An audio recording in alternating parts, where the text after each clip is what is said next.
Good afternoon. Happy Thursday, everybody. It is Keep Your Dream Car on the Road Thursday. Going to give away a couple of $50 gas cards from my good friend Ali over at Payless Car Sales today. So look forward to doing that. Maybe one in the first hour, one in the second hour. Bonnie Cameron's on the other side of the glass. This is the Glen Biegel Show on KOAN and KVNT. What is on your mind? This is going to be the end of the week for me. I got Good Friday tomorrow and then headed on into Easter. So we'll see how all that turns out. 569-1080, 357-5868. I have a question for you to open up the show and a proposition for you, a suggestion for what may be true. If someone said this about you and sent out, 20,000 pieces of mail, that you, and this is false, by the way, that you had paid assembly members for their votes. So I'm not talking about the electorate now. I'm down to the personal. Because at some point, the personal does become important, right? Right now, we've got Hal Crow on the left. We got Berkowitz on the left. Berkowitz supposedly has around 31%. These are Ivan Moore's numbers. I don't know how much you can trust them. He didn't take a very big sample. It's of likely voters, not of not of super voters. So it all turns out. How does the marijuana crowd? They just got energized. They're feeling their oats. Who are they going to vote for? I think they're not going to like Amy, but you just never know. But here's my question. My question is just this. If you were on the other end of this, and you were Dan Coffey, and somebody had said that you had paid assembly members for their votes, and you didn't, would you be big enough? Would you be that good of a person? If you lost the primary, you spent a year and a half of your life, you told every friend of yours, I'm running for mayor, I need your support, I want your help. And all your friends came together and they gave you $325,000 and on and on and on and supported you, put up huge numbers of signs. Let's just say that he loses this first round. Berkowitz out there, not a great number for Berkowitz, 31%. Hal Crow got 16%. You figure a lot of those people are going over to vote for Berkowitz. So, but does Coffey give his support to Amy Demboski? And of course, I'm just basing this on one thing. One mailing. Maybe this is not representative of how Amy discusses things with him, but I think this one would hurt pretty bad. And it is my guess, by the way, that Amy Demboski retracts this, and she says, if she wins the primary, even if she doesn't win the primary, she says, somebody gave me bad advice. This is not true. Am I losing you, Bonnie? No. Okay. No, I follow you completely. And so let's walk through the two scenarios. For one, she wins. And I don't think this piece necessarily had a lot to do with it because I don't think it's really talking to that many people. I think Dingman's piece probably hurt quite a bit. I think the constant coverage of it, or not constant, the very slight coverage of it, you're going to see constant coverage of it after we get through this primary. But would you be big enough? This is a very, very difficult question. And it goes to me to the heart of how foolish this piece was. See, my problem comes along when people say somebody gave me bad advice. It's one thing for the piece that came out saying she'll veto any homosexual ordinance. That was somebody else's piece that came out. This is straight from her campaign. Straight from her campaign. Mm-hmm. Mm-hmm. So, but my question, as somebody who doesn't know all the specifics, is, did he do it? And he was just cleared of it? I mean, did he actually do it, or could they just not find any proof that he did? Well, he fundraised for the candidates illegally, and he was subjected to a fine for that. but he just gave their campaigns the money. He didn't dole it out $250 at a crack, as he said. He didn't say, well, you voted wrong last week. I'm not going to give you your next $250 payment. He didn't do any of those So things. that was absolutely, without a doubt, a joke. That was a joke. Totally was adjudicated innocent. Would you be big enough? I mean, the damage that's done just by one bad piece like this, and it's too bad. I fear that campaign consultants can really steer you wrong, because in my mind, Amy Naboski, the sky is the limit. The sky's the limit for this woman. She's brilliant. She has a great presentation. She's interested. She's interesting. She actually asks questions. She plans out what she wants to do. She writes legislation. She asks all sides. She's not afraid. She's a clear thinker. She's got everything that you want in a politician, especially a conservative politician. But even if you were on the left and you wanted to know who you were voting for, she would let you know. But this piece is, it might break this election. I don't have a lot of faith at this point. And just to close up my train of thought here, and I do want your thoughts on what you saw in that Channel 2 debate. Very important debate. I'm biased, so I'm a terrible source. I will admit that. I do have thoughts on it, and I gave my thoughts to various friends of mine. But I want to hear from you, 569-1080. 357-5868. If you saw the Channel 2 debate, give me your thoughts, whatever you thought. You thought Hal Crow won. You thought Berkowitz was making funny faces at the camera, which is what I saw all night. I was sitting there looking right at him. It was very funny. But this is what this election totally depends on at this point.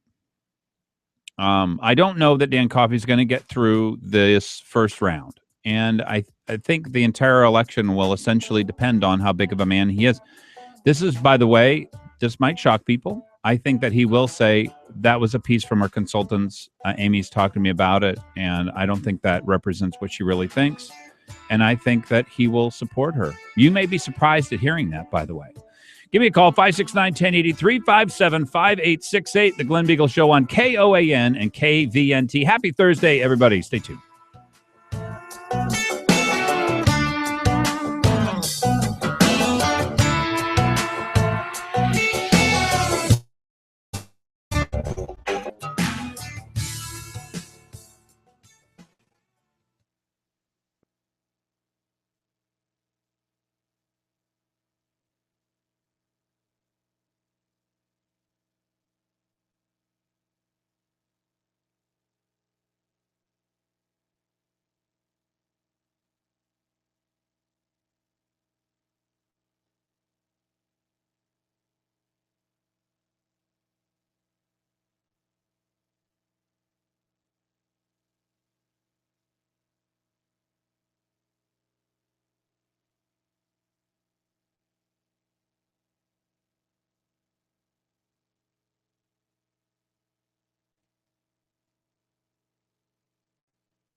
15 minutes after the hour. Happy Thursday, everybody.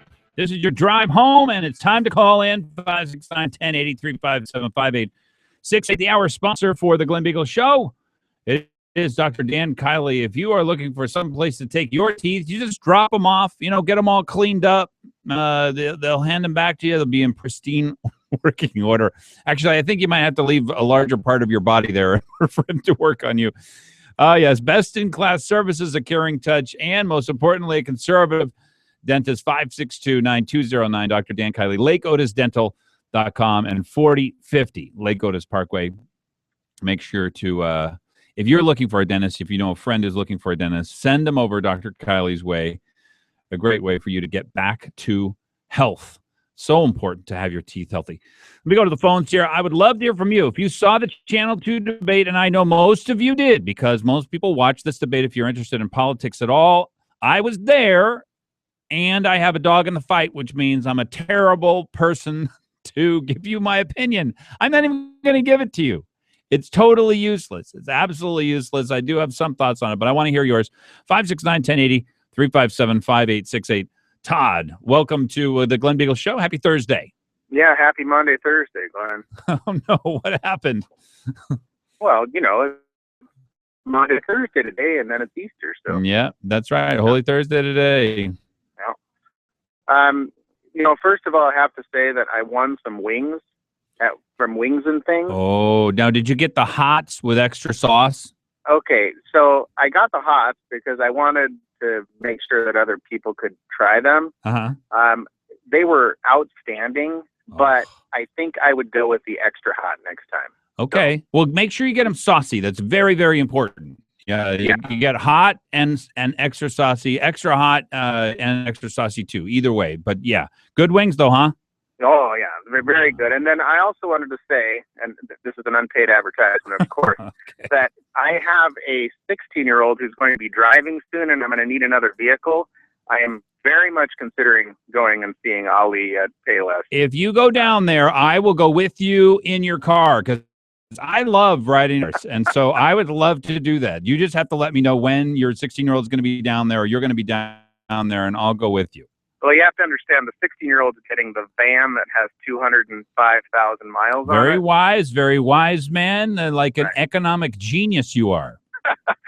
Hey, so I don't live in Anchorage. Paying attention to the race, I did not watch the debate, but I'd have to say I'm a little disappointed. Liar for this. Mailer. Did you get one, or have you seen it? No, I don't live in Anchorage, so I haven't seen it, I'm sure. But yeah, the newspaper actually printed the appropriate or inappropriate parts of it. Did they miss a question mark? Well, what I would have said was, at most, what I would have said was public perception that, Yeah. and so because that is a public perception, and that's legitimate to say, but I don't know. I really worry, Todd, that this may damage a relationship. And frankly, turns out Berkowitz can't be beaten at all unless Demboski and Coffey come together, whoever wins. Yeah, well, relationship, and I think it damages Amy. And I don't think Amy needed to do this. I think Dan Coffey was self-destructing on his own. And so that's a little disappointing.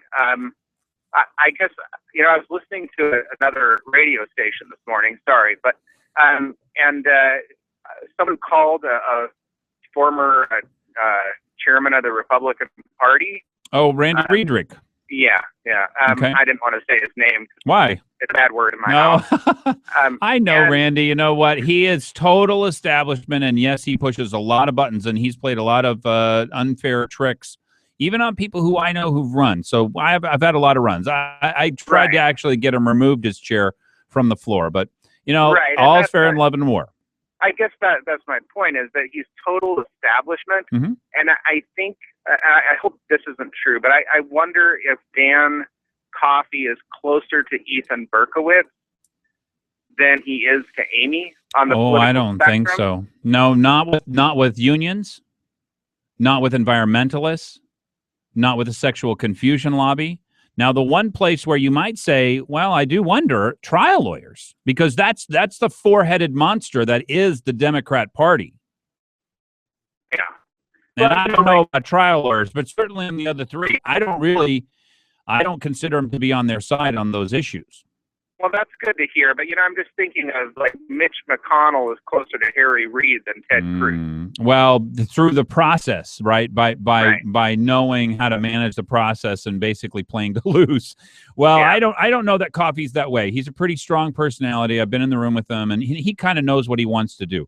Well, I hope if it doesn't go his way, that he will support. It would make him the biggest man. It would make him the most charitable person in my mind in recent political history. I really think that's true. I do think, the way, I want you to know that I think he is a big man.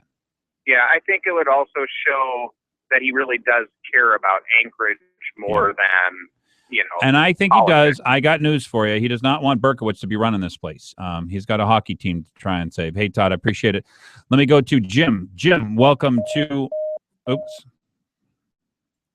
Did we lose Jim? Jim, got to give us a call back. I think Jim's probably driving around and hit a bad cell spot. Give us a call back, 357-5868. Look, I don't want to put words in anybody's mouth, and I would love to know what people thought. And in about 30 seconds, if nobody else calls, I'm going to get Bonnie's take on what you thought. Now, you had some ding ding. You wanted a sound effect or something. What was the cause of the needed sound effect? Well, here's my sound effects. Oh, hold on. All okay, right. Silence is not a sound effect. Here's my sound effect. All right, go ahead. Oh, yeah. And that about sums it up.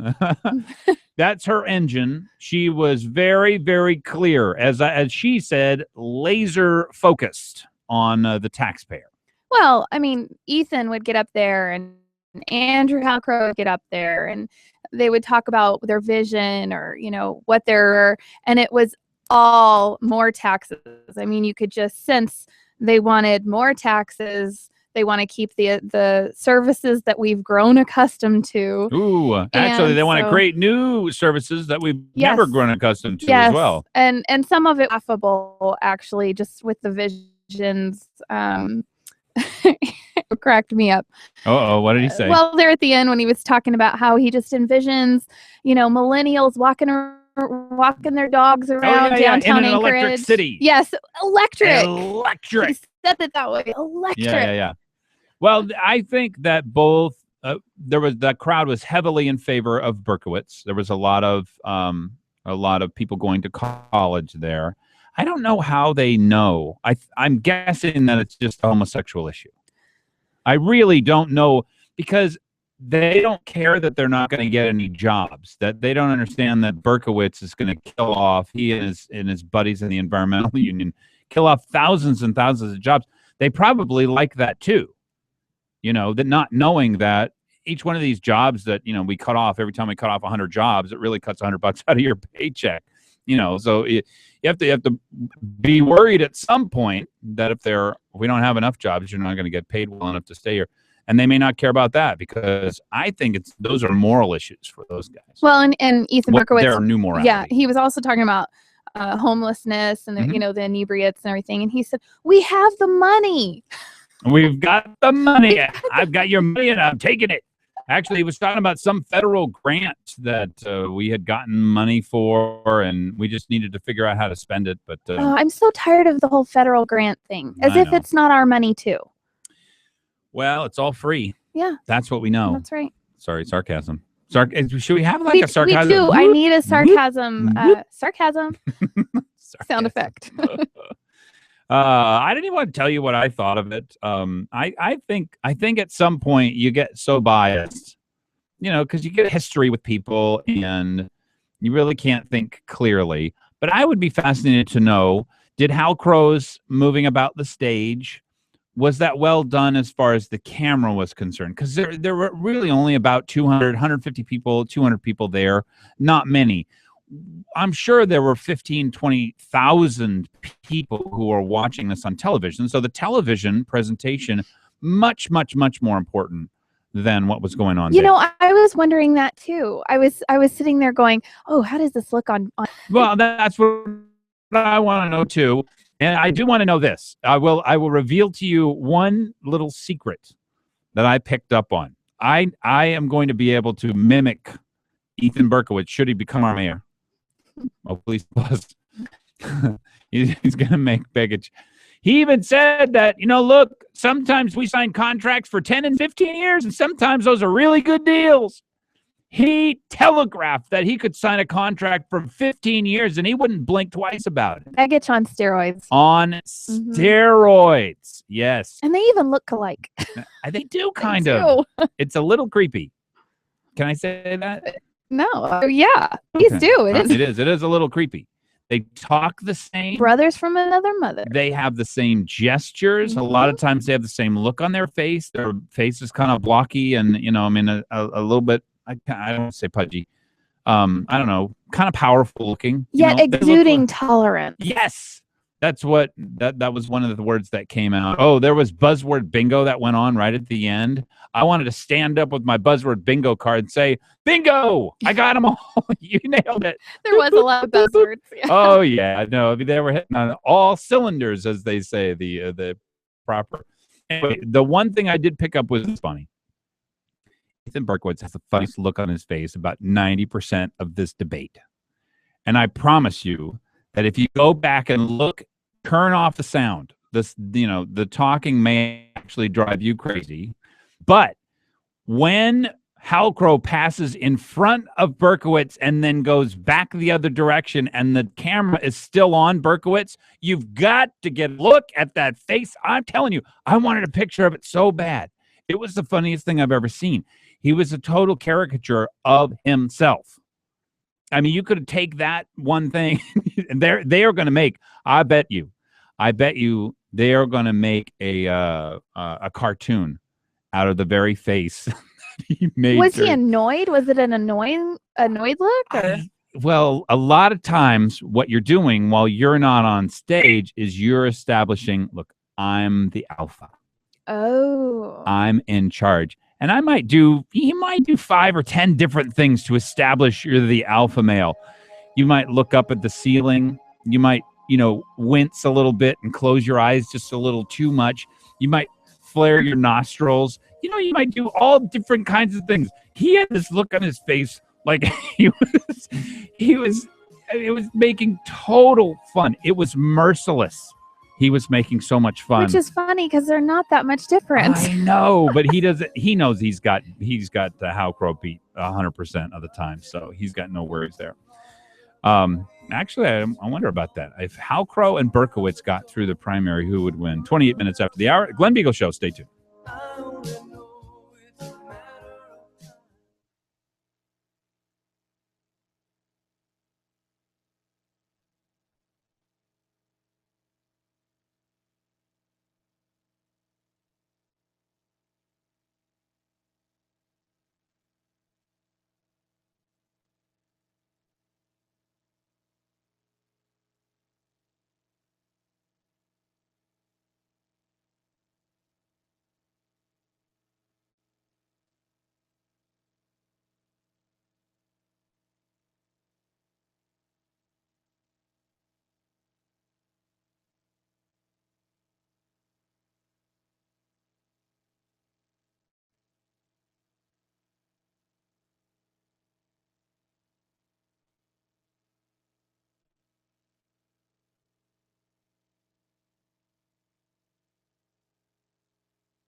27 minutes before the hour. Happy Thursday, everybody. It is Keep Your Dream Car on the Road Thursday. And this is the way we're doing the giveaway today. You can just give us a call. If you are going to go check out a car over at Payless Car Sales and you're going to let me drive with you as you go on your drive, I'll give you a $50 gas card. That's the deal. If you're out looking for a new car right now, you have to buy from them. But I'd love to go along with you. I just think they have a fantastic product. I believe in them. And I have seen the way that they put their deals together, how they find their cars. You know, a lot of them don't come from up here, but when they do, they're all inspected. They're all brought up to Class A certification. I mean, it's pretty impressive. It's a very impressive operation, and that is why they have the highest online rating. Payless Car Sales, 677 Auto, 919 East Fifth Avenue. But if you are looking for a car and you want to go check out what they have there, I'll give you a $50 gas card. How about that?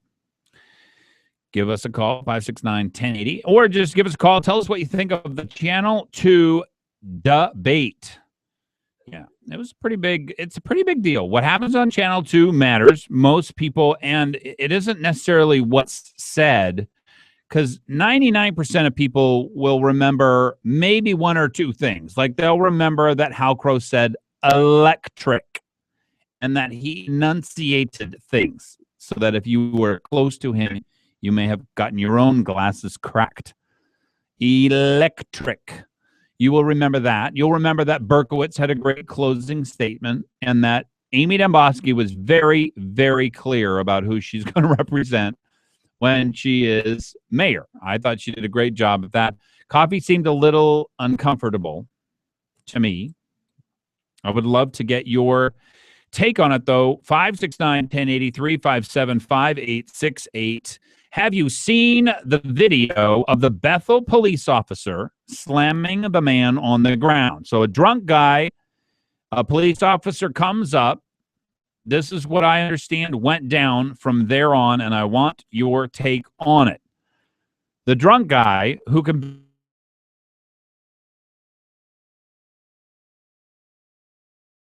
challenges them to a fight. But the police officer doesn't take very kindly to that. And what ensues is all calm. Video shows Bethel police officers slamming a man to the ground. In this story, by the way, is one of the most amazing tales clearly told that you will ever hear. It's what I imagine happened to Hillary Clinton's email server.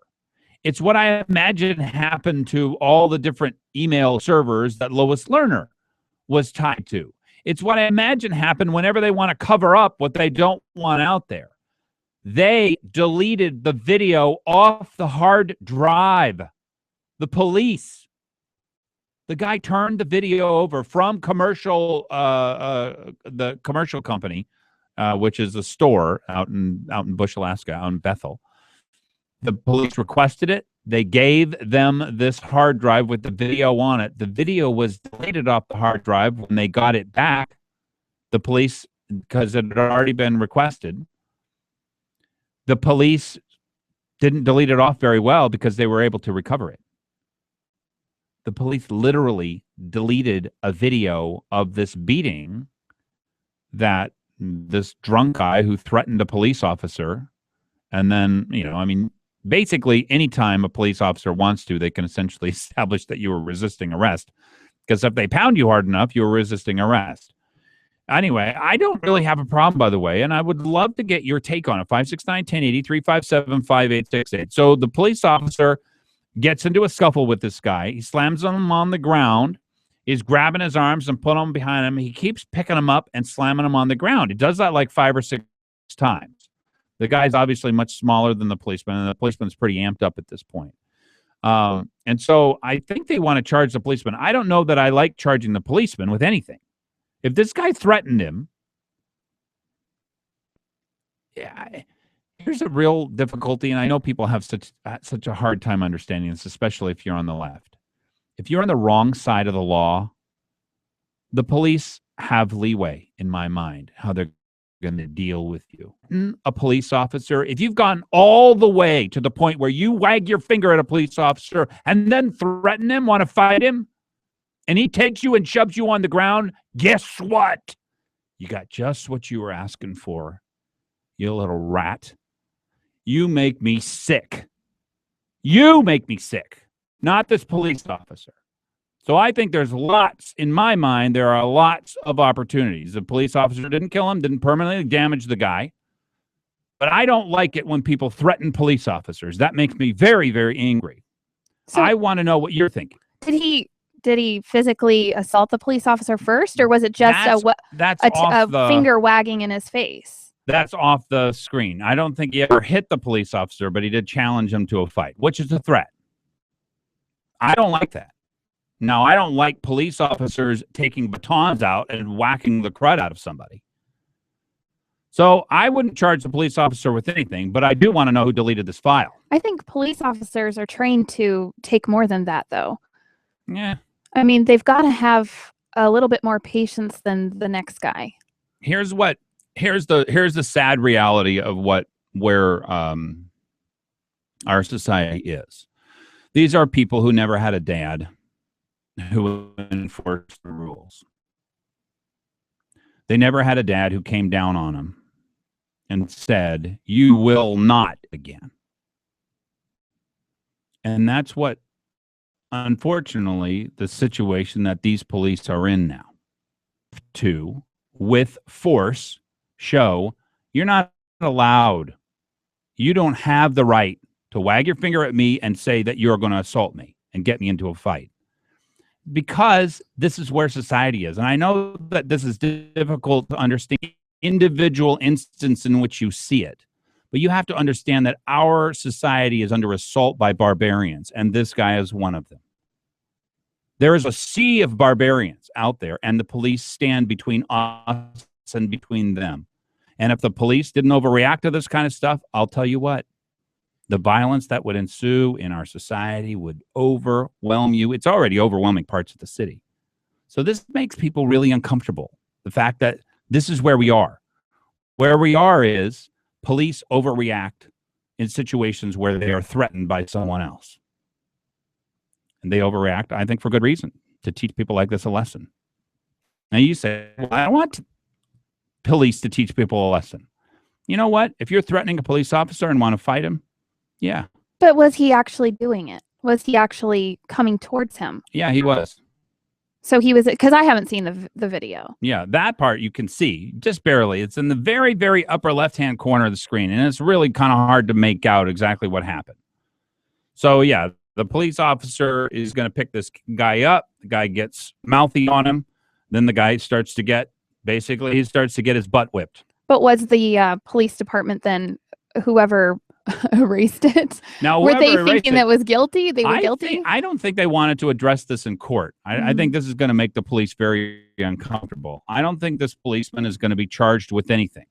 That's my view. That's my guess. That's the way these things come down, because people give the police a lot of latitude when to address the situation. You're just not allowed to do that. If you threaten the police, you better be ready for whatever comes your way. That's basically the way things go. Not that they could shoot you or anything like that, but yeah, they can get the situation under control, which might mean that you get slammed into the ground 5 or 6 times. But what somebody is going to go to jail for, and in a big way, I think, whoever deleted that file. So go out and read this piece. I would love to get your take on it. 357-5868. Are the police in trouble here? Is the person, and I'm talking about the policeman. Is he in trouble? Is he going to get charged? Do you think he did the wrong thing? Do you understand what I'm saying when I say that the barbarians we are awash in them, and they get drunk all the time and they go out and try to, and that it's basically actions like this which sort of keep the barbarians at bay from most people? Or is this something else? Is this just violence in the police? They feel like they're entitled to go out and beat people up when they don't like the way that they're walking down the street. You tell me. 357-5868. 569-1080. The article we're talking about at Alaska Dispatch News. Video shows Bethel police officer slamming man to the ground. It's by Lisa Deemer. and an anthropology professor from Arizona. She was doing research, and she is actually the one who went and asked for this video. They had given it to the police, and the police had deleted it, but she figured out how to get the video back. And so she knows the police deleted the file. Very, very interesting. If you have not seen that piece, make sure to go and check it out. I want to cover this today. Exxon CEO talks Arctic oil drilling, and listen to things, risks and lessons. I can imagine that this is one of those things where most everybody in the state should probably pause for about 5 minutes and really say, well, what is it that the CEO of Exxon, Rex Tillerson, what is he saying? What is he trying to let us know? Because this is our future. If you really think about it, doing business in Alaska is extraordinarily expensive. It's very, very dangerous. Shell risk $5-6 billion in sale. They haven't seen one drop of oil, and they may have billions more to go, and they may never be able to. 569-1083-868. Doyle, welcome to the Glen Biegel Show. Nice to talk to you. Happy Thursday. Yeah. Hey, Glenn. Hey, so 2 things. First off, I agree with you. I mean, I think the police officer was justified in doing it.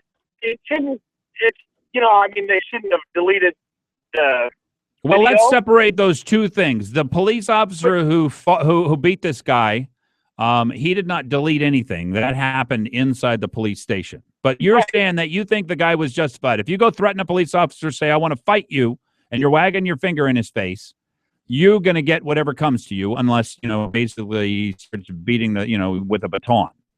Yeah, but on the other hand, then when somebody wags their finger in my face, I would certainly hope that police officer would be understanding when I slam them. That is a good point. And that used to be the way Alaska used to work, right? And then lawyers like Berkowitz got involved.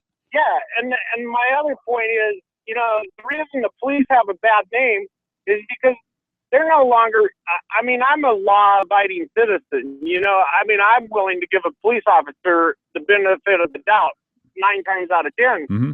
But I'm very rapidly losing that ability because the police officers nowadays are revenue gatherers. They're not public safety officers anymore. That happened under Begich. We went up almost 100% in the number of traffic tickets that were handed out. It made the streets no safer. They became total money generators. Exactly. And the thing is, so when they start souring people like me, yep. Then there's a problem. Yep, I agree. Doyle, great call. I really appreciate it. Thanks so much. Call back. Yep. All right, take care. 569-1080. 357-5868. Happy Thursday, everybody. This is your drive home, KOAN KBNT, the Glen Biegel Show. Stay tuned. Just a city boy, born and raised in South Detroit. He took the midnight train.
How are you going to vote on bonds? How are you going to vote in this upcoming mayoral election? What do you think happened on KTUU? All these questions, plus the Bethel Police Department and the smackdown that this police officer gave this guy who was drunk and threatening a police officer. At least that's a police officer. That's his testimony. Let me go to Christine. Christine, welcome to KOAN and KBNT. Nice to hear from you. Hi there, Glenn. I used to live in Bethel, and I was out there. Uh-huh. And this guy was actually fired by the city, the police officer. Oh, wow. And for a good reason, for a violence or something? Yes, he actually, a female victim took out a stalking sexual assault protective order against him. Uh-huh. And there were also allegations of excessive force aside from this one incident. So it may be that this guy was kind of a loose cannon. Yeah. Well, no, that could be. And I'm giving the guy the benefit of the doubt that he was threatened and that the guy did challenge him to a fight. Now, if that's true, I don't know why you'd have somebody like that in your police force. I guess I'm looking at Anchorage Police Force. We've got our pick of the litter. If you do anything wrong, in Bethel, it's hard to it's not the position. same. Yeah, they're not. You kind of take if somebody's walks in the door and they look good. Yeah. You have a much better shot. Now, Christine, tell me a little bit about safety in Bethel. A woman goes out 8 o'clock, 9 o'clock at night. Is she going to be safe? I mean, is it? I think a lot of it has to do with whether or not you're drinking or involved in a drinking crowd. I always felt safe there, but there's an undercurrent in the town, just like there is anywhere. Tell me about the interaction of the police department. Did you see a lot of bad activities by the police, or were they seemingly okay? I think the current kind of turned after we left. When did you leave? In 2010. So not too long ago, about 5 years ago. No. And I think there was always a thread between the cultural, the culture out there is white police officers versus a Native community. So it was kind of an us versus them flavor a lot of the time.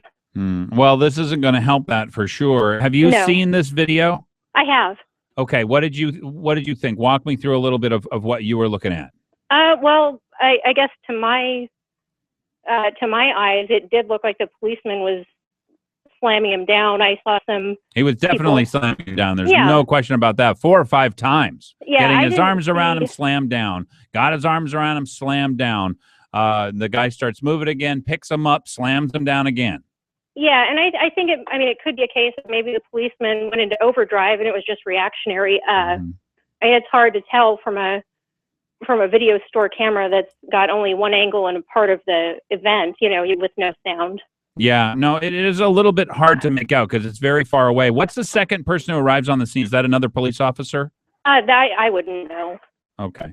Yeah, there's another guy who arrives on the scene and it looks like he's there to help and he knows how to help. So I take it either he's a village public safety officer or he's a police officer. And there are also a lot of troopers in Bethel. It could have been any number of people. Is there a place for the police to establish that this is the order of this town? Don't go around threatening me. I mean, let's take the police officer's side. And I don't know whether or not the person threatened him, said he wanted to fight him and wagged his finger in his face. But if that's true, do the police one-on-one? I mean, there's not a lot. This isn't the 10 police around the one person with batons. This is one guy with the police officer there. Mm-hmm. I mean, what is right? What is the proper approach there for the police if citizens who are drunk think that they can get away with this? Yeah, I'm not sure. I think it might, like I said, I think it might have just been a gross overreaction to, clearly he was outmatched physically, the guy on the ground. Mm-hmm. To my eye, he looked at many slams before it stopped. Yeah, he was definitely not fighting in my mind. For the last several actions at the police. Do you think the policeman gets charged? I think it would be an interesting case to follow for sure. I'm not sure what the judicial climate in Bethel is right now, especially with the the DA turnover there. Yeah, what happened with that? Do you understand this? And I hate to keep asking a bunch of questions, but I was in Bethel like one time processing fish for like 48 hours, and then I got to fly back up to St. Mary's or Emonic or wherever I was. My understanding of it is that just, you know, it was that she was unpopular there. There are various groups in town, and maybe she had too heavy a hand there, but you know, that's completely perception, not statement of fact at all. All right, I appreciate it. Thank you, Christine. Yeah, thanks, Glenn. Yeah, Bonnie, go ahead, give it to me, both barrels. I just think that it's a real slippery slope when you start giving the police officers so much leeway. And that comes from watching a lot of YouTube videos about police officers taking more than they should. I mean, they're sworn to uphold the Constitution, and wagging your finger in someone's face and even saying "let's fight" that's not a reason to slam someone down, in my opinion. But I'm watching the tape, and I don't think it shows very much. So I don't know. Yeah, it's pretty hard to make out. My estimation is that the police officer will not be charged, but whoever deleted that file is in huge trouble. That somebody will definitely be brought up on charges. They might even bring the FBI into this, because if you've deleted one video file, you think that's the only file that rat deleted, whoever is in the police department? You can bet that there's lots of evidence that have gone missing, having to do with a lot of different cases. I mean, that is a true indication that something is wrong in the Bethel Police Department, in my mind, or the trooper station. Well, and yeah, are they covering for this guy? Does he have a record of this, the police officer? That's where I immediately go to that. Yeah. Well, and I will admit, I'm giving all the benefit of the doubt. If the guy never really threatened him, wasn't really close to him, whatever it was, if that didn't happen at all, if the guy's got a record of beating people senselessly.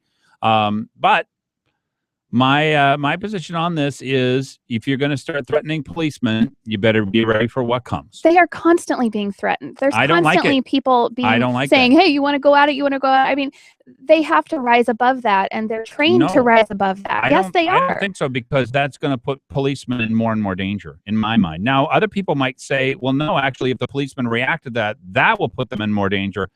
That's not the way violent subcultures work.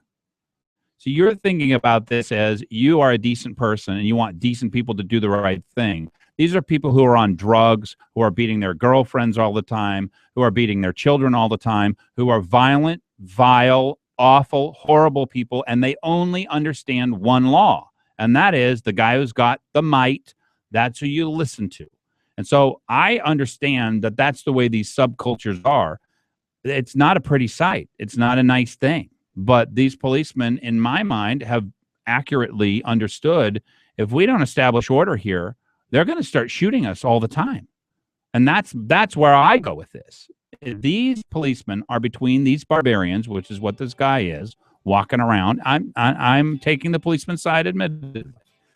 Lots to cover on the program. Love to hear from you. 569-1080. Am I all wet?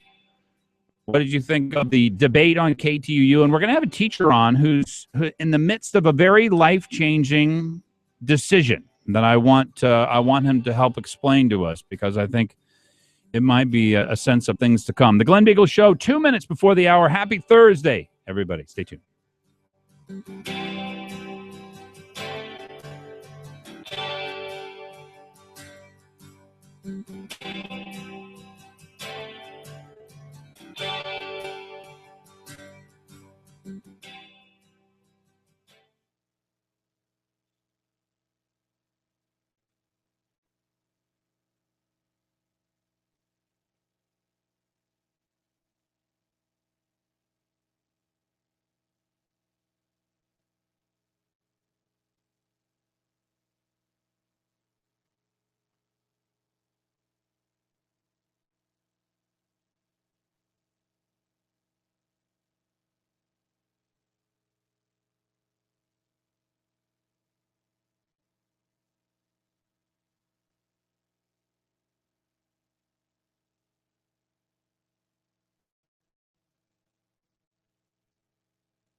Happy Thursday, 5 minutes out of the hour.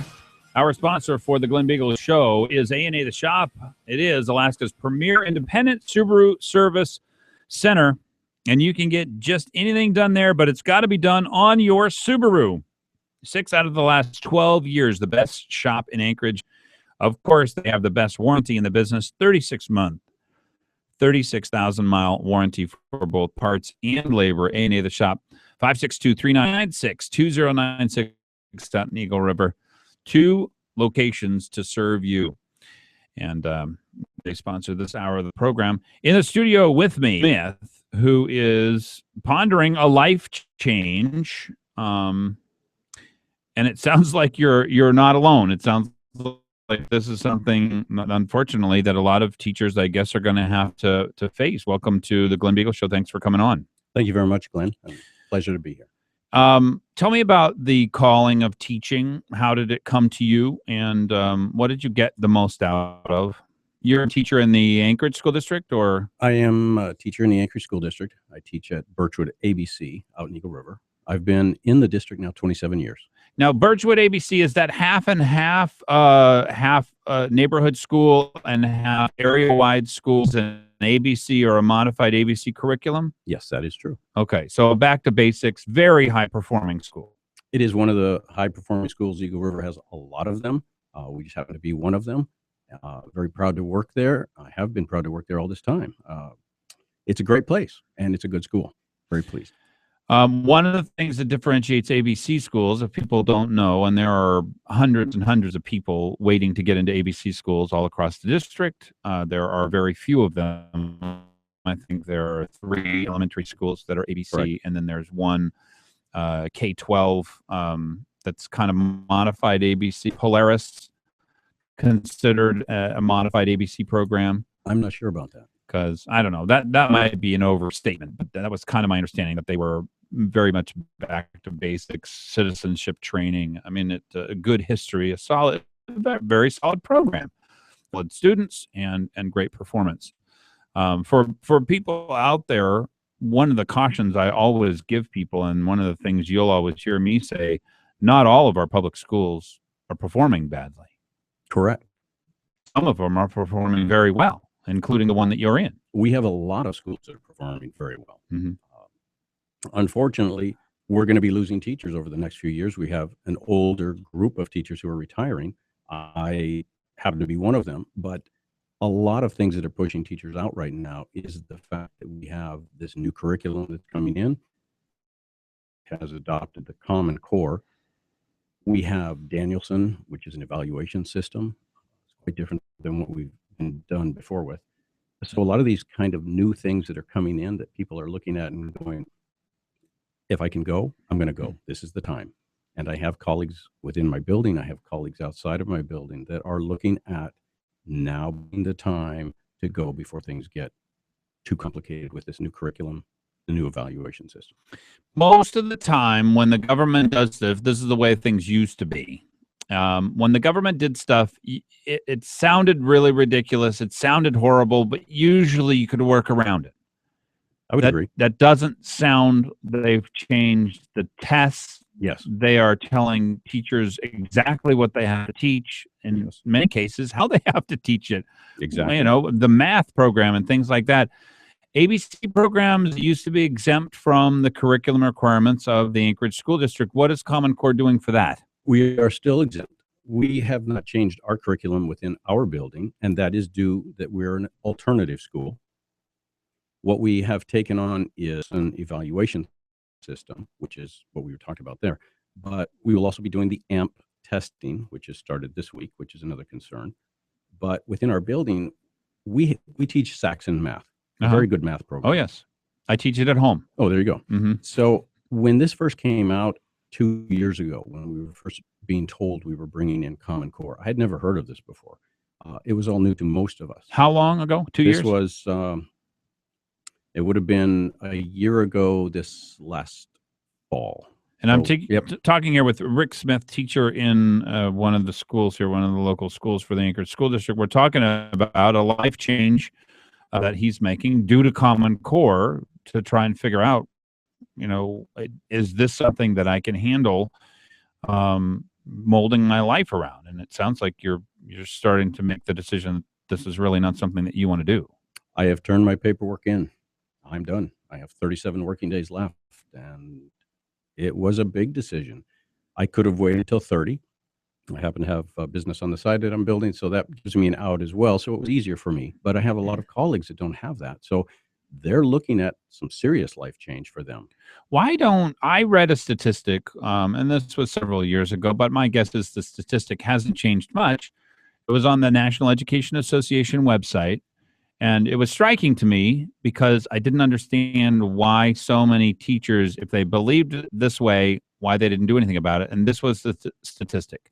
88% of teachers want more control over the curriculum that they use in their classroom.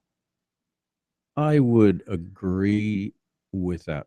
Probably. I would agree with that. Is that just a statement they make, though? But whatever it is that the national unions tell them they're going to do, they're going to do anyway because of political purposes, or is that the reality of the situation? That this is a deal. Yes, I want Parmesan cheese on my spaghetti.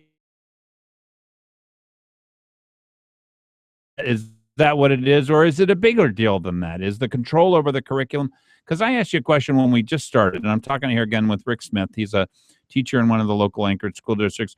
What was the calling? When did you know that you wanted to be a teacher, and what was it that you wanted to accomplish? Because I'm guessing at this point, because you're willing to give it up, that those things are being stripped from you, and you're not able to do whatever it was that was calling you for this. I'll be honest. I really wasn't sure what I wanted to do, and a friend of mine talked me into taking a look at teaching. When I was 5 years, dropped out of college, had gone for a couple of years, and said I wasn't sure. I looked at teaching. I thought, well, this could be something for me. I got involved, but it wasn't until I actually got in the classroom before I realized I enjoyed teaching. So, a lot of teachers will say, what got you in? It was three things: June, July, August. And I was one of those. But pretty simple. Rick Smith in studio with me. We're going to talk more here about Common Core, the effect on the current existing teacher pool that we have in Anchorage. 12 minutes after the hour. Happy Thursday, everybody. The Glen Biegel Show. 보이지만 놀 땐 노는 여자 이때다 싶으면 묶었던 머리 푸는 여자 가렸지만 웬만한 노출보다 야한 여자 그런 감각적인 여자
"15 minutes after the hour, the Glen Biegel Show, 569-1080 and 357-5868. If you are looking for help with financial difficulties, make sure you're protected in case the worst things happen.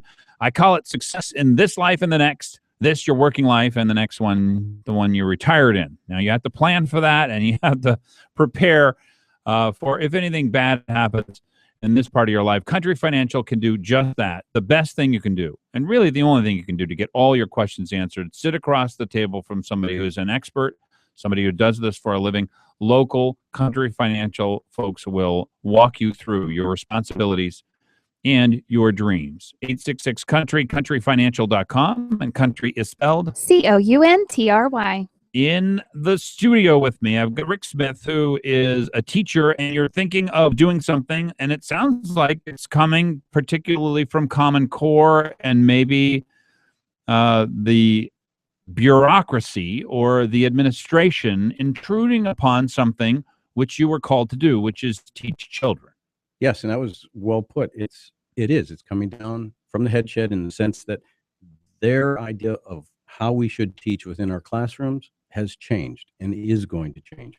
For me, my classroom is set up in such a way that we can bring material in. We work within the system of the ABC curriculum, but I can bring material in and add to my curriculum. I can do whatever I please so long as I'm getting my curriculum across with the new Common Core. Now, this I haven't seen personally, but what I have heard is it's going to be scripted.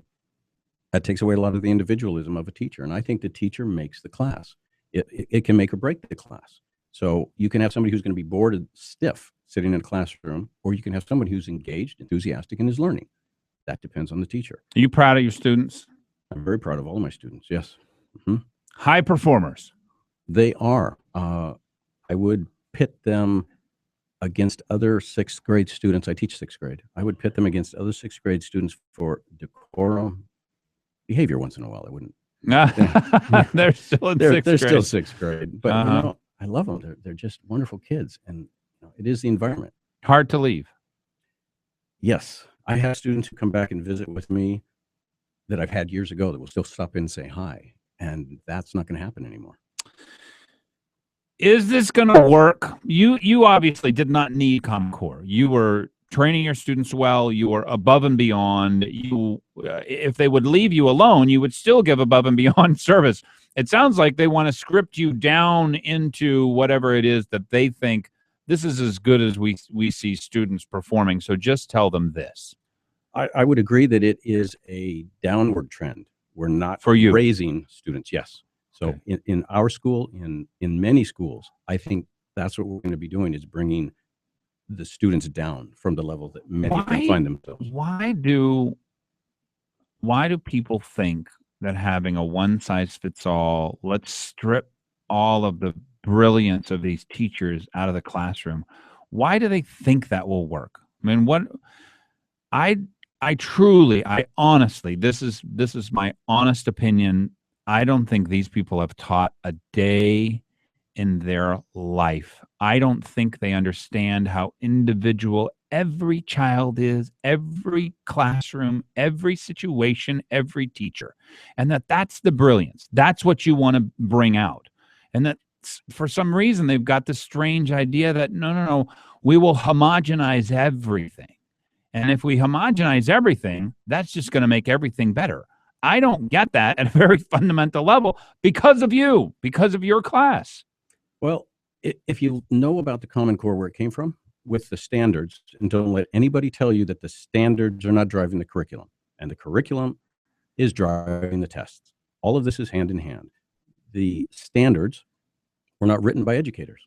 That's why we see today, in listening to colleagues of mine who have now... They're written by PhDs or community organizers or something. Oh, yeah, there we go. No, I don't know. I honestly don't. I heard that they came out of, some highfalutin, think tank, basically, or something like that. The Gates Foundation was sponsoring this or that, and all the way from up on high, where you had the heads of school board associations, statewide school board associations. Right. Those are not teachers. Those are administrators. These are people who they're looking for, want things all to be the same because they want personnel interactions to be the same and they want things to be simple. But that's not a classroom. Those aren't kids. Those aren't brains. No, and every one of those students in my classroom, I have 29, and each one of them learns a different way. You know, if we look at just the Common Core math curriculum, they call it fuzzy math. Some people do. Oh, I'm going to get mad. Uh-oh. when you look at the Common Core math, they're more intent on how did you find the answer? The answer doesn't have to be correct. In many cases, the things that I've seen personally, the answer is not what they're looking for. They want to know, draw it out, write it out. Give me all these explanations of how did you find your answer. Bonnie, could you get me some tea? Something very gentle. I think I need some too back here. I'm getting madder and madder. I know. In my class, though, I ask my class and ask them, how many ways to find an answer? And they'll tell me lots. The answer is lots, any number. How many answers are there? There's only one. That's not going to happen in Common Core. They're not interested in the correct answer. How did you find it is more correct for them. Well, that just sounds like flat out liberalism. The intent, you're measuring someone's intent rather than measuring their outcome. The world doesn't care about your intent. I don't care about your intent if I'd employed you. Exactly. I want to know what your performance is. Right. That's really all I care about. That's why I hired you. I don't my customers are not going to understand your intent when you got them the wrong shirt. Exactly. Right. When you rang up the wrong price. They don't care that you're a nice person and very gentle and love kitty cats. And warm and fuzzy is a big deal. That does not make any sense to me. And the same thing for the history, understand, science. I mean, there's a lot of different parts where different people's Christmas tree lights start flickering on and off. History is a big one. History is a giant one in this. The U.S. history is being changed in Common Core. Just take, for instance, this one out of the Constitution. Just take the idea of the Second Amendment, that it shall not be infringed upon. It's our personal right. Right. If you look at the Common Core, it's saying that it's our personal right so long as you're in the militia. So they took the left side, who lost the Supreme Court decision. Right. Now, they may, if they get one more president, by the way, they may actually rewrite that rule.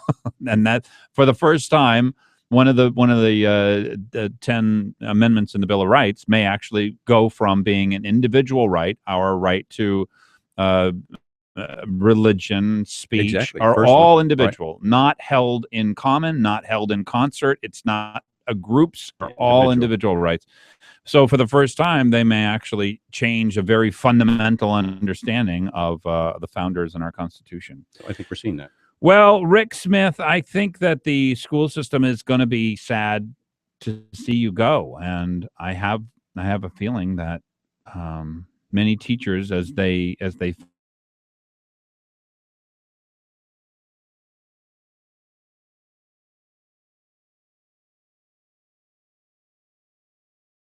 for a long period of time, but I wrote education platforms. I helped write laws. I was on the board of charter schools, helped start a charter school here in Anchorage, and I've been heavily involved. But when the telling sign to me that performance at some point has to be measured, and this is what keeps teachers teaching, is the Bush. When they experience dramatic failure, when they experience things that they simply can't fix, because really all they are is an educator. They're not these people's parents. They're not the police. Very true. They can't rewrite what is. And they can't, no matter how much they're paid, and they're very well paid out there, but they can't handle it. They can't heartache. There's a lot of things that I've heard from people that I know that have gone in the bush and come back. It's the isolation is one, but the different cultural aspect of teaching in the bush is one of the big reasons that I have heard a lot of people come back. That is true. Well, it's got to be hard, and I believe that that's going to happen here because it's stripping that inspiration, that part of it, that where the teacher gets to make magic. Well, we're also going to start seeing, this is my view. This is no one else's view. In my view, I think we're going to start seeing more and more teachers who are being brought through the system to become teachers that are going to be okay with what's going on. And that scares me.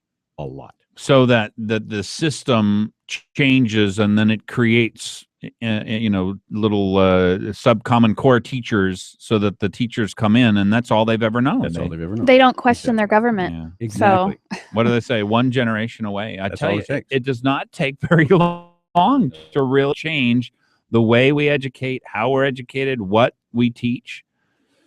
Here's an example. My class is reading Animal Farm right now. Oh, wow. Sixth grade. Okay. Sixth grade, we go through that. And they're smart enough to understand when, and those of you who know the story, when Napoleon, the pig that will take over eventually in the Stalinistic way, as he's taking in the puppies to raise them himself, he's telling one of the other pigs who's trying to bring the other animals on the farm up to speed. And he's going, don't waste your time. It's the young. You educate the young. And my kids in a discussion were able to understand that makes more sense. They're sixth grade and they understand that. How come adults don't?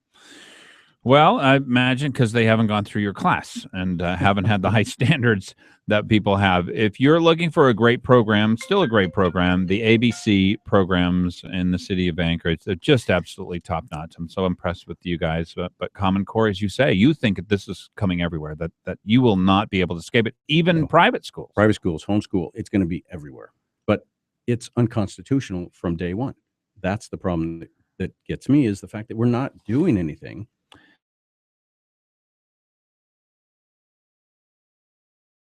From Hanley, who's very uncomfortable saying we've implemented Common Core. From Parnell, who admits that there's a problem. And Hanley even brought in somebody who from the Department of Law saying, I think you're violating privacy here. I think there's a lot of discomfort with what's going on, but I don't know that they know what to do about it. And maybe the people aren't educated on it either, or the people aren't rising up and just don't realize this is national control over every single teacher and every classroom and every situation and every subject. And it's data mining. I have a letter at the next break I'll let you read here from Hanley to U.S. Department of Education Secretary Patrick Rooney, where he's telling him, I'll just read it. It's very short. Enclosed is a letter from the Council of Chief State School Officers confirming that it had analyzed Alaska's new English language, arts, and mathematics standards in 2012 and found them to be nearly identical to the Common Core state standards. We're submitting this information in support of our application to join the Smarter Balanced Assessment Course Consortium. There you go. It's no Hanley more himself. difficult than that. I appreciate what you've done all these years for kids. Thanks for coming in too, Rick. Thank you very much, Glenn, for letting me on. I appreciate all right, it. take care. And I think you're going to be great in retirement, even though it may not have all the impact that you had in your classroom. You're still, there's a lot of work to be done in this country. There is, and we'll keep fighting this. All right, appreciate it. Thank you Stay very much. tuned, folks. It's the Glen Biegel Show, KOAN and KVNT.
27 minutes before the hour. It is Thursday. Holy Thursday. Tomorrow's Good Friday, and coming up on Sunday is Easter. Very excited about that. Been a long Lenten season for me, and getting out of the Lenten season, with my sanity intact is a big win. And that's what I consider this to be. If you're looking for somebody to help you with your roof, let me give you just the folks to do it. James, Becky, they're over there at Earhart Roofing, 345-5555. And if you give them a call, what you'll find out is you have the opportunity to work with the best in the business, almost always the lowest price, a free re-roofing estimate, just a phone call away, but always the best choice. 345-5555, Earhart Roofing, big enough to serve you, small enough to care. When you think roofing, think Earhart, E-A-R-H-A-R-T. I would love to hear from you if you have some thoughts on anything we've talked about on the program today. It is a call, especially if you watched the debate on Channel 2. I want to know how Hal Crow looked on the television because I couldn't tell when I was there. And if you ever caught any of Ethan Berkowitz's silly faces that he was making. Did you ever see him, Bonnie? No, I didn't. Oh, they were hilarious. I loved it. I was so trying. I think they probably told people don't take pictures or whatever. So I was trying, and he saw my phone, so he stopped making the face at the time, and I wasn't sure that it wasn't going to flash. So I bet. No, his back was to me, and I was watching. I couldn't stop watching Andrew Halcrow. He's just so interesting to watch. He looks mean. Such a salesman. Oh yes, but yeah, I don't know. I'm terribly biased, so I'm of no help here at all. Let me go to the phones. Talk to Juliet. Juliet, welcome to the Glen Biegel Show. Thanks so much for calling.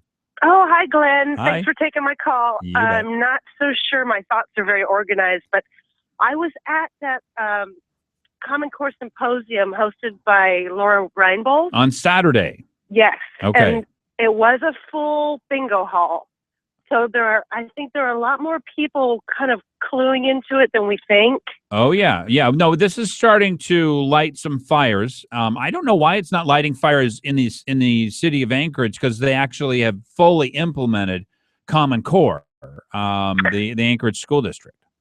Yes, and I was just talking to Bonnie. I was mentioning I have a 16-year-old at West, and I have an 11-year-old at Aquarian, and my teenager comes home at least once a week in tears. Oh, no. The curriculum is very inappropriate. Like the literature, it's considered literature, but it's basically pornographic and very graphic. What is their purpose in telling people about these things? Because I always think that the left hates innocence, that they just despise it, and they're always trying to destroy it. So I have a very dim view of why they would teach children that, something that I would never do with my children, because I love their innocence. Their innocence inspires me. It's what I want to save in them. And but what's your thought on why they would have something so sexually explicit? Well, I don't know. I think the culture is just getting more and more craven, actually. We're churchgoers. Yes, we're in Lent. And my daughter is very sensitive to this stuff. She's the one who brought us to church when she was 5.5 years old. Oh, how about that? What an inspiring person. My goodness. Yeah. You don't want to take that from her. Whoa. No. I mean, she's going to, I don't know. But it's already happening. The things that they talk about are inappropriate, and the things that they're teaching. I mean, whatever happened to the classics? They're not reading the classics. They are in my school. Bonnie, what do you got? Juliet, did you have her refuse the test this week? I've got the sign-up sheet I'm going to give for my son. I didn't understand. Are high schoolers getting tested as well? Yes, this week. I think it started Monday. Oh my gosh. And that's all data mining. Yes. Well, I'm very interested. If you've got a 16-year-old who's in these tests, I'm looking for any kind of inappropriate question, demographic based, or even a question in the test that is obviously left wing. And if we have that, because Hanley promised on this program that they were not going to have data mining questions. He promised. I mean, I told him, I asked him to give his word, and he did. So if there are inappropriate demographic questions, we will rain down very I serious. heard you say that on the radio. But my husband went up to. He said he wanted to see the questions on the test, and they said that he was not allowed to see them. Yeah, that really worries me that we really don't have enough information about these tests. And I'm very uncomfortable with these tests, too, because I don't trust people on the left who wrote them. I don't either. Yeah. Juliet, I really appreciate the call. Thanks so much. Thanks for the good work, Glenn. All right. Happy Thursday. Let me go to Richard. Richard, welcome.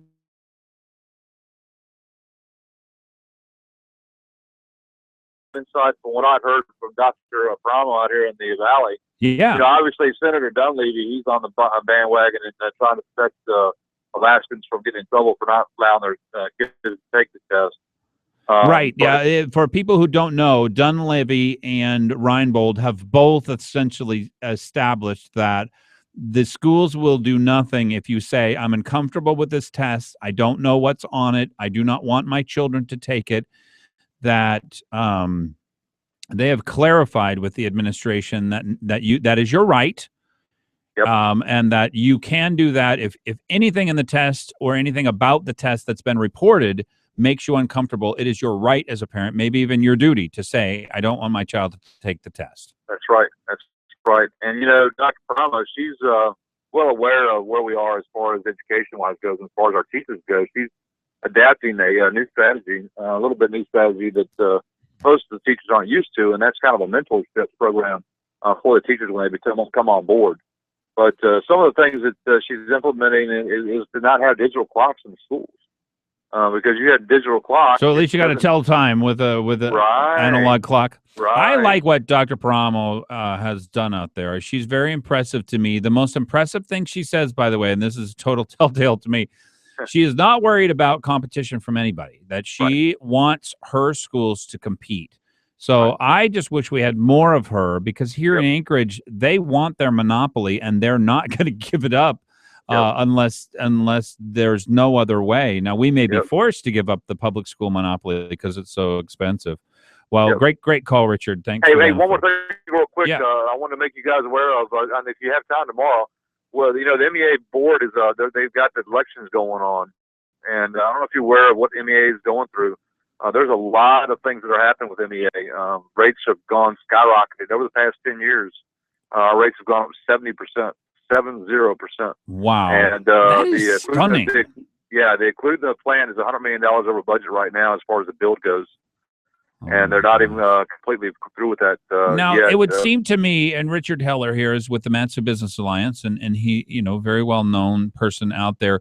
It would seem to me like it would be fairly easy to mission to the current board that maybe they're not looking after the books quite as well as somebody I don't know should. it's all the board. I don't know that's all the board. We've got the management in place, which the board has done, but other things behind all this. But what we're doing is we're having a forum tomorrow at 12 noon at Evangelos. Okay. And we're going to invite everybody out.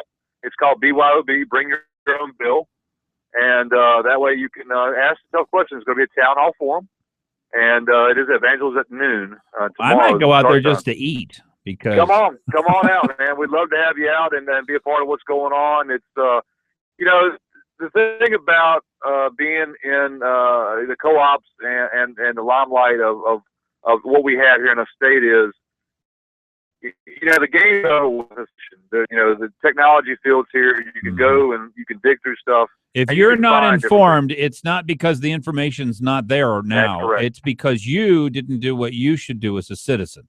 That's right, man. And I'm tired of paying $175, $190 a month for electricity in my house. Welcome to my world. Yeah, I'm at $235. Yeah, right on. Thank you, bud. Hey, Richard, I really appreciate it. Thanks so much for that heads up. And I'll try to get some more information about the Matsu electric elections. We broadcast out in the Valley here, and we care about what you guys are going through too. So I appreciate him for bringing that up. And what we'll do is we'll have Tom Anderson on, who's on 6 a.m. to 9 a.m. Here on KOAN and KVNT. Yeah, he lives out there. He can give us an idea what's going on. He can get us up to date. Tell us who the ratepayer friendly. All I've heard is Ron Johnson. Okay. All right. Well, we'll find out. So mark that down. Maybe you could have him on tomorrow. I don't know when the election's over. That's kind of a bummer that they're running at the same time. We're running our mayoral election here. Mm-hmm. Our mayoral election, even though these electric association boards seem like they're just totally innocuous. The election of the electric board, like he said, can you imagine a 70% rate increase in 10 years? I mean, are you being paid 70% more? I mean, seriously, are you being paid 70% more over the last 10 years? It's maybe 16%, maybe. And I don't even, it may not even be that. It might be 15, 14%. I mean, I have to think about it. I went through 4 years without a raise. Well, and actually on those utility boards, go on to do bigger things in the state of Alaska. That's true. So you've got to watch them. You prove your mettle, Mm-hmm. especially if you're on the left, because you get real close ties to the IBEW, which is a massively wealthy union, and they make a lot of decisions for a lot of places. All about the politics.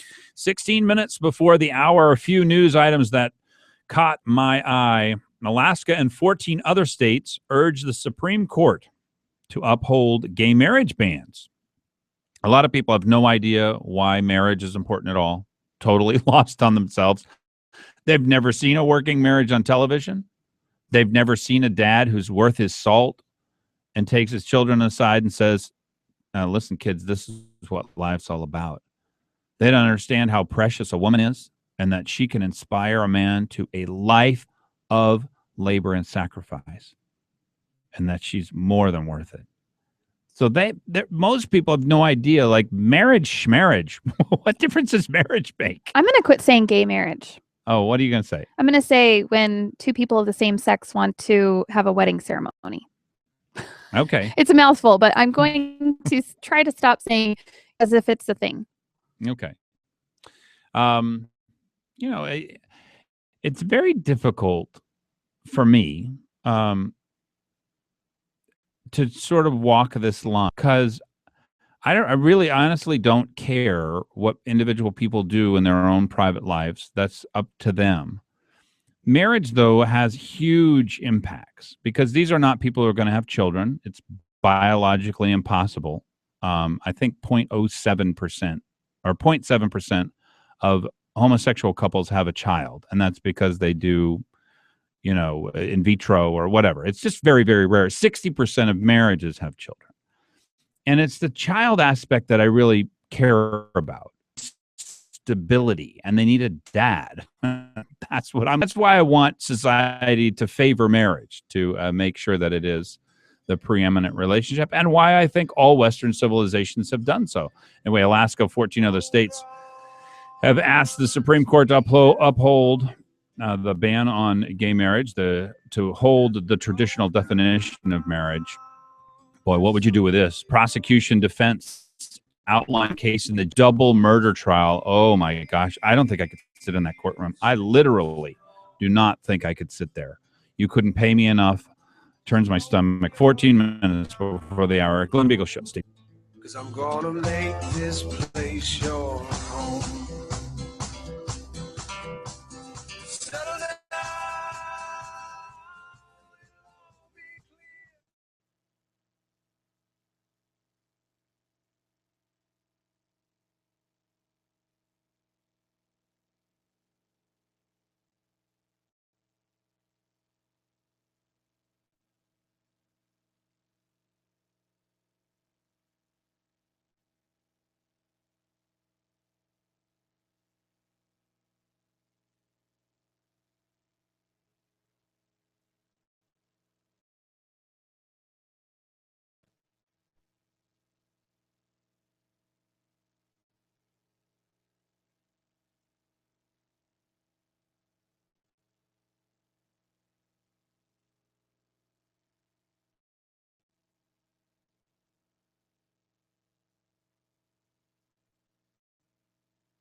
11 minutes before the hour. It is Thursday. Glen Biegel Show here on KOAN and KVNT. I would love to hear from you. 569-1080, 357-5868. We're running out of time for the KTUU debate. Give me your take. How did the candidates look on the television if you got a chance to see the KTUU debate between the mayoral candidates? I was there for most of it, and I got to look at Berkowitz's face. He was always making this crazy, funny face, and I wonder whether or not it ever got on the television. I'm just desperate to know whether or not Berkowitz's little funny little quirky, smirky, he was holding his face so silly you could not miss it. You couldn't possibly miss it. And I don't know if he was doing it on purpose or if that's just some kind of a strange thing that happens to him when he gets nervous. I don't know. I don't know what the deal is. Let me go to Pete. Pete, welcome to KOAN and KVNT. Nice to talk to you. Yeah, good to talk to you, Glenn. A quick comment on gay marriage. I think, I'm sure you've noticed that culturally there's just been this huge push to accept. Mm-hmm. And we look at it as just kind of, as conservatives, typically just something culturally that they're trying to transform marriage. I think what we're really seeing is something bigger. It's the groundwork for the transformation of humanity. To non-sexual or just plural sexual or something. Well, let me give you a few scenarios. So what if in a few years we can have children without women in hospital? Yep. I would say it's about 20 years off, but yes, I do believe maybe it's 50 years off, but it's certainly right. And what if we start by mixing them with animals?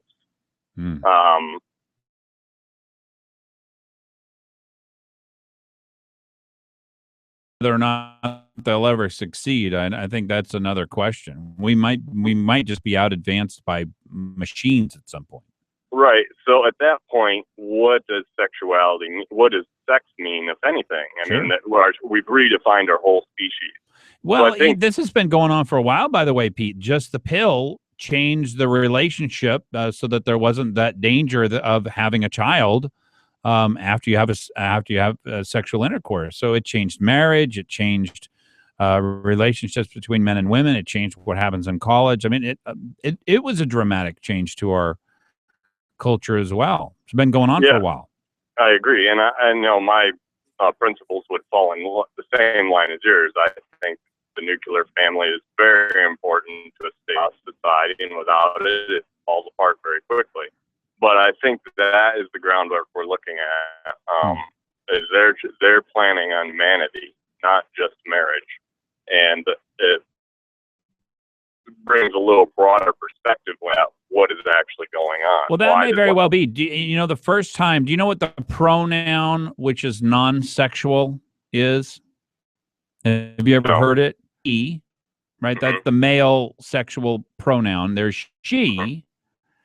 They want them all changed to re, R-E. So Ree told Ree that Ree was going over to the store. Interesting.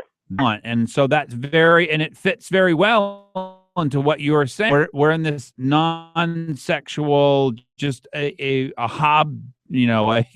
confusion. We're in massive confusion all the time. That's fascinating. I wouldn't doubt for a second that people want to remake humanity, gods themselves. That's really what it seems to me. Yeah, that's definitely what it comes down to. But I mean, it's never been probable until now. Yeah. Oh, yeah. No, well, you're going to be the fake wombs are out there. It's funny because right now men are irrelevant. Women can get pregnant essentially without men. Pretty soon, women will be irrelevant, able to have babies without you. They may sterilize every person. This is what I would expect for the crazy population controllers to do. Is everybody as they come out, and then then they allow you to have a child in the fake womb, if you win whatever lottery or something that they have. Who knows? I mean, you can come up with all kinds of crazy. But maybe they're not all crazy, Pete. Yeah, maybe they're not. I mean, they're definitely the groundwork out there for it, and there's definitely groups. Well, the problem for us, Pete, is our kids do this clue. If they have gone to any public school, they do not have the slightest clue that your dad was very wise, that his enforcement of rules and love of the mother and his constant reassurance for the family and setting the structure of the family. They have no idea of any of that stuff. All they know, Tim the Toolman Taylor, what a screw up. The best relationship go on. They're all homosexuals and they're all on television, and nobody goes to church ever. Yeah, well, that's definitely what they're fed. But I think, from what I've noticed, is that most people know that because they speak it out if they've never had it. Well, women, you've got a lot to lose. I appreciate the call, Pete, by the way. Yep. Some great comments, lots of things to think about. Women have the most to lose because deep down, feminists have been telling you for a long period of time. Am I right on this, Bonnie? You don't need a man. All men are going to do is they're going to they're going to make you less than you otherwise would be. What you want is you want a job. And if you want kids, you have kids on your own. Don't go out and get a man. And I mean, from my experience, really do love men, a man, and that they're very capable of that, and that totally fulfills them. It helps if you have a good one. That's true. Now, here's the question. Are there fewer good men? Absolutely. Absolutely. Now, what's the biggest cause of that? Sorry. She's always got something else going on in there. I mean, can I keep your attention for just 2 minutes, seconds? by the way. No, I mean, well, it's women, the feminist movement, Yeah. for one, telling us how independent we can be and we don't need men. And so men then feel, well, I'm not needed. So now here's another thing that feminist movement tells women: you're just little men. Right? You're just as dirty. You're just as sexual. Your natures are exactly the same. If you want to go out and curse and carry on and fight and spit and all that kind of stuff, you just do that, lady, or not lady, but yeah. Well, girlfriend. Yeah. I guess that I just am frustrated by, this Medicaid expansion for one. I've been telling them, are you just trying to take away the role of